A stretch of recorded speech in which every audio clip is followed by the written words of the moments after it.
नमस्कार साथियों, स्वागत है आपका संप्रेषण विद एसएस में। मैं हूं आपका दोस्त डॉक्टर एस एस त्रिपाठी। साथियों, आज बात साइबर अलर्ट की, साइबर ठगी की और साइबर ठगी से बचने वाले तमाम तरीकों की। साथियों, साइबर ठगी का शिकार कोई भी हो सकता है।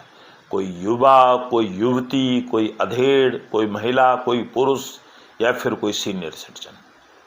और साथियों, साइबर ठगी से जुड़ी घटनाएं जानना सबके लिए इसलिए ज़रूरी है कि साइबर ठगने के रोज़ नए नए तरीके ईजाद करते हैं और इसके साथ साथ उनके पुराने तरीके भी चलते रहते हैं। तो अगर आप जानकार बनेंगे, अलर्ट रहेंगे, तो मैं समझता हूं कि इस प्रकार की समस्याओं में आप नहीं फंसेंगे।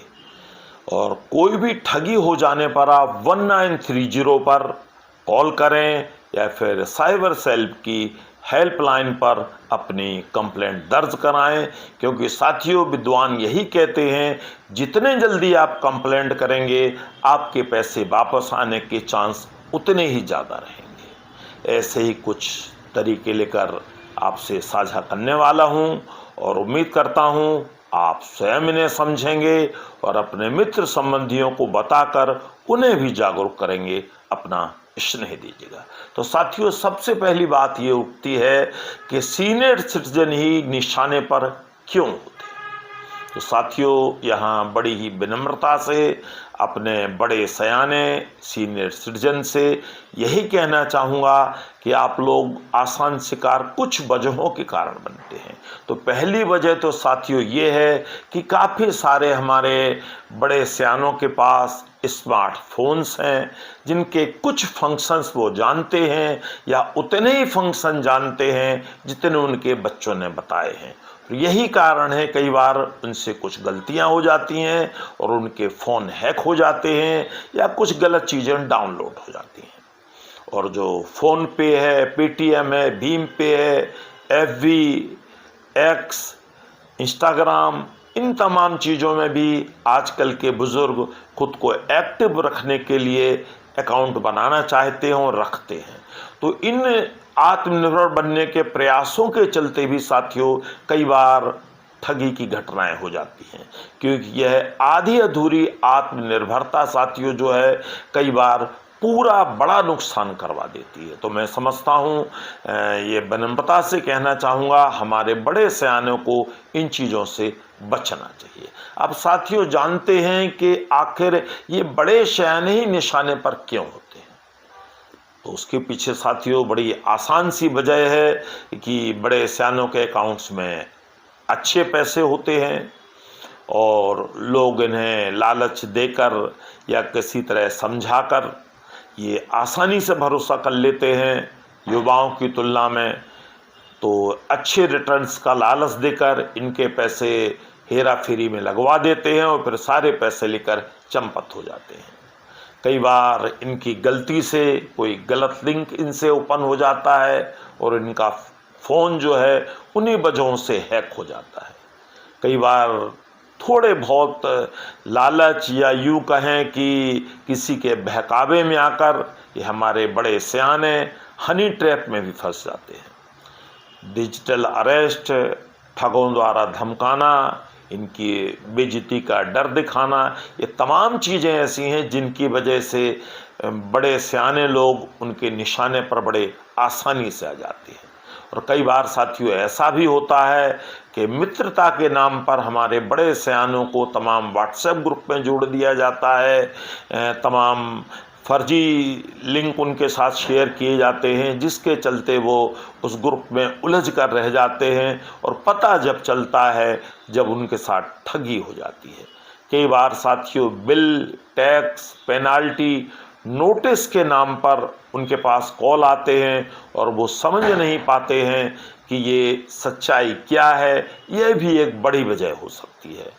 और अब तो साथियों आर्टिफिशियल इंटेलिजेंस एआई आ गया है, तो उसके चलते हमारे बड़े सयाने बुजुर्गों के लिए समस्याएं और ज़्यादा बढ़ गई हैं। तो मैं समझता हूं कि अगर वो सतर्कता रखेंगे, जानकारी रखेंगे, तो इन तमाम चीज़ों से बचे रहेंगे, क्योंकि जैसे जैसे नए तरीके ईजाद होंगे वैसे वैसे हमें भी उन तरीकों के साथ साथ पैरेलल अपडेट होना पड़ेगा।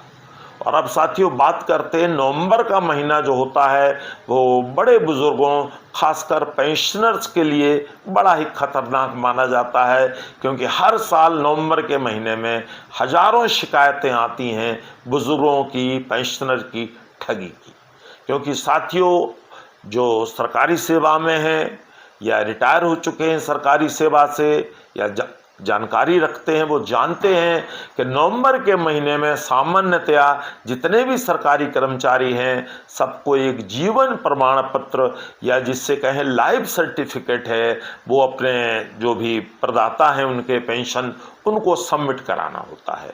तो बहुत सारे जो है साइबर क्रिमिनल इसी ताक में बैठे होते हैं कि भाई उन्हें फ़ोन करके उनसे कहते हैं कि हम आपका करवा देंगे, हम फला फला बैंक से बोल रहे हैं, फला फला ट्रेजरी से, फला फला संस्था से हैं, हम आपका ऑनलाइन सारा करवा देंगे, आपको कहीं नहीं जाना पड़ेगा, हम सरकार की ओर से, ऐसा वो झूठ बोलते हैं। और कई जो हमारे बुजुर्ग हैं इस लालच में फंसकर कुछ स्वास्थ्य कारणों से उन जो है डिजिटल क्रिमिनल्स होते हैं उनके जाल में फंस जाते हैं और अपनी सारी जानकारी साझा करके अपने अकाउंट खाली करवा लेते हैं। तो मैं समझता हूँ इसके लिए जो हमारे बड़े सियाने हैं, पेंशनर हैं, उन्हें सतर्क रहना चाहिए, साथ साथ उनके बच्चों को भी सतर्क रहना चाहिए कि ये काम उनके समय से करवा दें और पेन लेकर थोड़ा सा ध्यान रखकर जल्दी करवा दें। और साथियों ये जो तमाम ठगी है ये सब डाटा का खेल है। ये ठग लोग हमारा डाटा चुरा कर या कहीं से खरीद कर इनके प्रकार हासिल कर लेते हैं और फिर उसके बाद ये जो है जाल फेंकते हैं। जो जानकार होते हैं साथियों वो बच जाते हैं और जो लापरवाह, लालची या आलसी होते हैं वो इनमें फंस जाते हैं।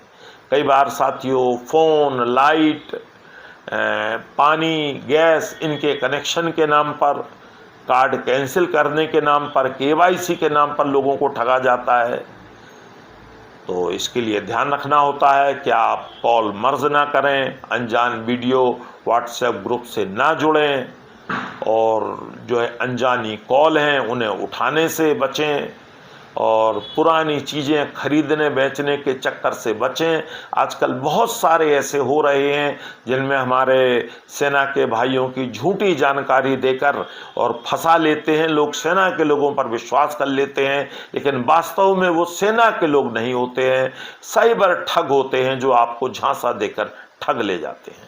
तो आप किसी भी वेबसाइट पर जाएं तो अच्छी तरह चेक कर लें कि वो आधिकारिक वेबसाइट है या नहीं है और फ्री वाईफाई के लालच में साथियों बिल्कुल ना पड़ें। यहाँ एक बात और क्लियर कर देना चाहूँगा कि बड़े सयाने अपने फ़ोन छोटे बच्चों को, किशोरों को देने से बचें, क्योंकि कई बार कुछ ऐसी गतिविधियाँ इनके हाथों हो जाती हैं कि पूरे अकाउंट साफ हो जाते हैं।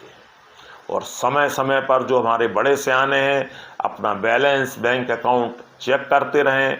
फ़ोन के अलर्ट जो आते हैं वो सुविधा भी अपनी लें और अननोन जो सोर्सेज से वीडियो कॉल आती है, व्हाट्सएप कॉल आती है या कोई भी कॉल आती है उससे ना उठाएं। क्योंकि साथियों इन दोनों ये भी होता है कि तमाम तरीके ऐसे हैं कि आपके पास कुछ पैसे वो भेजेंगे, पहले 100-200 रुपए भेजेंगे और तो आपके अकाउंट में आएंगे, आपको लगेगा 100-200 रुपए आ गए और आप तुरंत बैलेंस चेक करेंगे। तो ऐसा नहीं करना है साथियों। ये भी एक ठगी का इन दोनों नया तरीका है कि जैसे ही आप बैलेंस चेक करेंगे वहाँ उन्होंने ऑलरेडी एक रिक्वेस्ट लगा रखी होगी कुछ पेमेंट के लिए, बड़ी भारी रकम की, और वो आपकी चली जाएगी जैसे ही आप पासवर्ड डालेंगे। तो इसमें कोई ज़रूरत नहीं बैलेंस चेक करने की। और अब साथियों जानते हैं कि इनसे बचने के क्या उपाय हो सकते हैं। तो साथियों सबसे पहली बात तो यही है कि कोई अनजान लिंक, अनजान फोटो, और अब शादियों का सीज़न शुरू होने वाला है तो कोई अनजान कार्ड उस पर क्लिक बिल्कुल ना करें। उसमें छिपे हुए कुछ आपके कोड हो सकते हैं जो आपके फ़ोन को हैक कर सकते हैं। और आप पेंशन के लिए अपने परिवार के जो बड़े बच्चे हैं, युवक युवतियां हैं, उनकी मदद लें अथवा अपनी संस्था के पास स्वयं जाकर यह कार्य करवाएं। और किसी भी फ्रेंड रिक्वेस्ट, चाहे वो आपकी FB पर आ रही है या कहीं और से आ रही है, बिल्कुल भी स्वीकार ना करें। कोई धमकी दे रहा है, डरा रहा है, डिजिटल अरेस्ट की बात कर रहा है, तो आप बिल्कुल ना डरें और तुरंत उसकी कंप्लेंट साइबर क्राइम में करें। और इसके अलावा अपने परिवार वालों को तुरंत बताएं कि ऐसा ऐसा हुआ है, क्योंकि बहुत बार ऐसा हुआ है कि बड़े बुजुर्ग फंस गए हैं और डर के मारे उन्होंने परिवार को नहीं बताया, जब पता चला तब तक सब कुछ लुट चुका था। क्योंकि साथियों, एक बात मैं यहाँ और क्लियर कर दूं, पुलिस या जांच अधिकारी कभी भी फ़ोन पर कोई ऐसी बात नहीं करते हैं। वो तो आपको बुलाएंगे थाने में या सेंटर पर, जो भी होगी, आपको फ़ोन पर ऐसी बात नहीं करेंगे। तो अगर सार और संक्षेप में कहूँ साथियों, तो मैं यही कहना चाहूँगा, सतर्क रहें, सावधान रहें और जानकार बने और ठगी के नए नए तरीके जो इजाद होते हैं उन्हीं की भी जानकारी रखें। स्ट्रॉन्ग पासवर्ड बनाएं अपने अकाउंट्स के और ओवर कॉन्फिडेंस होने से बचें। साइबर ठगी का निशाना कोई भी बन सकता है, क्योंकि साथियों, सावधानी हटी और दुर्घटना घटी। तो take care of your belongings. Thank you so much.